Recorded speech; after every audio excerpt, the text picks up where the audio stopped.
Say no tobacco. Say no tobacco. Say no tobacco. Say no tobacco. Say no tobacco. Say no tobacco. నమస్కారం, నేను జాతీయ BC దళ అధ్యక్షుడిని దుండ్ర కుమార్ స్వామిని మాట్లాడుతున్నాను. ఈ రోజు అత్యంత ప్రతిష్టాత్మకంగా బ్లిస్బర్గ్ ఫ్యూచర్ ఆఫ్ హోప్ అను ఇంటర్నేషనల్ సంస్థ మరియు తెలంగాణ సిటిజన్ కౌన్సిల్ సంయుక్తంగా వారి ఆధ్వర్యంలో ఈ రోజు వరల్డ్ నో టొబాకో డే 2025 ను అవగాహన సదస్సు, జాతీయ అవగాహన సదస్సును ఈరోజు ఏర్పాటు చేయడం జరిగింది.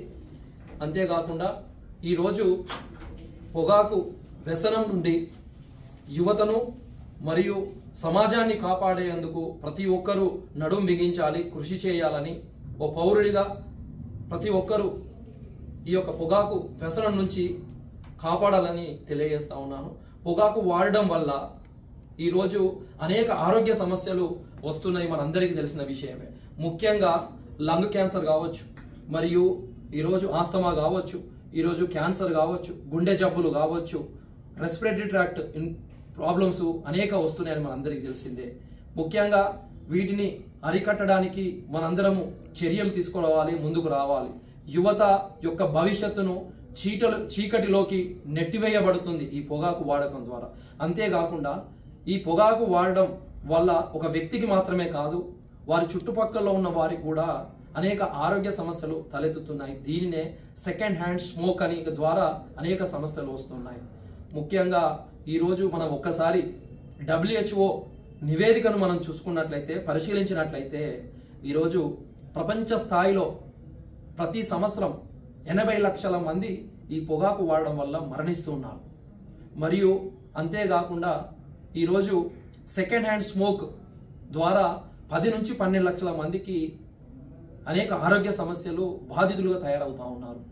అంతేకాదు ఈరోజు మన భారతదేశంలో ఒకసారి పొగాకును వాడేవారు ఎంతమంది ఉన్నారని ఒకసారి స్టాటిక్ చూసుకుంటే 27.5 కోట్ల మంది వినియోగిస్తున్నారంటే ఒక్కసారి ఎంత ఆశ్చర్యానికి గురి చేస్తుంది. ఒక్కసారి మనం ఆలోచించాలి. దీన్ని అరికట్టకుంటే రానున్న రోజులలో ఒక పెనుభూతంలాగా సమాజాన్ని హాని చేస్తుందని హెచ్చరిస్తా ఉన్నాను. ఈరోజు ముఖ్యంగా ఈ యొక్క పొగాకు తయారు చేసే పరిశ్రమలు వినూతంగా యువతను ఆకర్షించే విధంగా అనేక కార్యక్రమాల ద్వారా చేస్తుంది. వాటిని మనం అరికట్టాలి. ఈ పాన్ మసాలా, గుట్కా, పొగాకు లాంటి కార్యక్రమాల ద్వారా ప్రమాదకరంగా యువత ఆరోగ్యాన్ని ఖరాబ్ అవుతా ఉంది. దానిని మనం అరికట్టాల్సిన బాధ్యత మనందరిపైన ఉందని సామాజికవేత్తలు, సంఘ సంస్కర్తలు ఒకసారి దీనిపై దృష్టి పెట్టి దీన్ని తగ్గించే విధంగా కృషి చేయాలని తెలియజేస్తున్నాను. అంతేకాకుండా వీటిని అరికట్టడానికి, పొగాకు వాడకాన్ని అరికట్టడానికి ఒక ఉద్యమంలాగా, మహా ఉద్యమంలాగా గ్రామ స్థాయి నుంచి ప్రపంచ స్థాయిలో చేసినప్పుడు మాత్రమే దీన్ని అరికట్టగలమని తెలియజేస్తా ఉన్నాను. థ్యాంక్ యూ అండి. ఈరోజు ముఖ్యంగా ఈ వేదికపై ఉన్న సామాజికవేత్త డాక్టర్ రమాదేవి గారు, మరియు అలాగే బ్లిస్బర్గ్ రిప్రజెంటేటివ్ డాక్టర్ వినయ్ సరికొండ గారు, అలాగే Telangana city council representative Hemanth గారికి, మరియు మిగతా ఇందులో పాల్గొన్న ప్రతి ఒక్కరికి నా హృదయపూర్వక నమస్కారాలు. ఈరోజు బ్లిస్బర్గ్ ఫ్యూచర్ ఆఫ్ హోప్ అనే ఒక అత్యంత ప్రతిష్టాత్మకమైన ఒక సంస్థ మరియు అలాగే తెలంగాణ సిటిజన్ కౌన్సిల్ సంయుక్తంగా ఈరోజు వరల్డ్ నో టొబాకో డే 2025ని ఏర్పాటు చేయడం జరిగింది.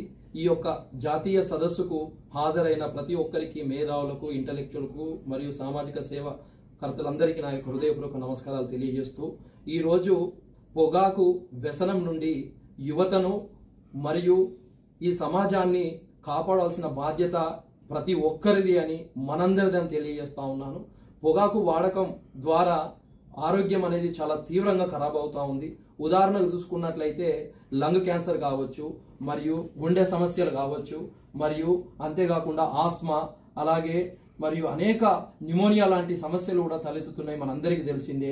దీనిని ఈరోజు గ్రామ స్థాయి నుంచి దేశ స్థాయి వరకు అనేక అవగాహన సదస్సులు ఏర్పాటు చేసి ఈ యొక్క పొగాకు వాడకాన్ని తగ్గించే విధంగా చేయడం ప్రతి పౌరుని బాధ్యతగా భావించాలని తెలియజేస్తా ఉన్నాను. అంతేకాకుండా ఈరోజు పొగాకు వాడడం వల్ల వారి కుటుంబము మరియు సమాజం కూడా చాలా దారుణంగా ఇబ్బంది పడుతున్న పరిస్థితి ఉంది. పొగాకు వాడడం వారొక్కరి వ్యక్తికి మాత్రమే కాదు, వారి యొక్క చుట్టుపక్కల ఉన్న వాళ్ళకు కూడా సెకండ్ హ్యాండ్ స్మోక్ ద్వారా కూడా బాధితులు ఉన్న విషయం మనందరికీ తెలిసిందే. దీన్ని అరికట్టాల్సిన బాధ్యత మనందరికీ ఉంది. ఈరోజు ఒక్కసారి WHO నివేదిక చూసుకున్నట్లయితే ఆ నివేదిక ప్రకారము ఈరోజు ప్రపంచం మొత్తంలో ఆల్మోస్ట్ ఎవ్రీ ఇయర్ 80 లక్షల మంది చనిపోతున్నారంటే ఎంత బాధాకరమైన విషయం ఒకసారి అర్థం చేసుకోవాలి. అంతేకాకుండా ఈ సెకండ్ హ్యాండ్ స్మోక్ ద్వారా కూడా ఒక 10 నుంచి 12 లక్షల బాధితులు ఉన్నారు. మరి ముఖ్యంగా మన భారతదేశంలో చూసుకున్నట్లయితే 27.5 కోట్ల మంది వినియోగదారులు ఈ యొక్క పొగాకును వాడుతుండడం ఎంత బాధాకరం. దీన్ని అరికట్టాల్సిన బాధ్యత యువతకు మరియు ప్రతి పౌరునికి ఉందని తెలియజేస్తా ఉన్నాను. అంతేకాకుండా ఈ పొగాకు పరిశ్రమలు వాళ్ళు ఆకర్షించే విధంగా మోసపూరితమైన ప్రకటనలు చేస్తూ యువతను చేస్తున్నారు. వాటిని మనం అరికట్టాల్సిన బాధ్యత మన భుజాల పైన ఉందని తెలియజేస్తా ఉన్నాను. అంతేకాకుండా ఈ పొగాకు వాడడం, స్మోకింగ్ కావచ్చు, గుట్కా, పాన్ మసాలా వంటి వాటిని మనం అరికట్టాలి. దీనిని ఒక ఉద్యమంలాగా, మహా ఉద్యమంలాగా గ్రామాలలో, మండలాలలో, జిల్లాలలో, రాష్ట్రాల్లో, ప్రపంచ స్థాయిలో చేసినప్పుడు మాత్రమే ఈ యొక్క ప్రమాదకరమైన దానిని మనం అరికట్టడానికి తీసుకోవాలి. దాని యొక్క సత్ ఉద్దేశంతోనే ఈ రోజు తెలంగాణ రాష్ట్రంలో అత్యంత ప్రతిష్టాత్మకంగా ఈ యొక్క నేషనల్ కాన్ఫరెన్స్ ను ఆర్గనైజ్ చేయడం జరిగిందని తెలియజేస్తా ఉన్నాను. థ్యాంక్ యూ నాకు అవకాశం ఇచ్చినందుకు.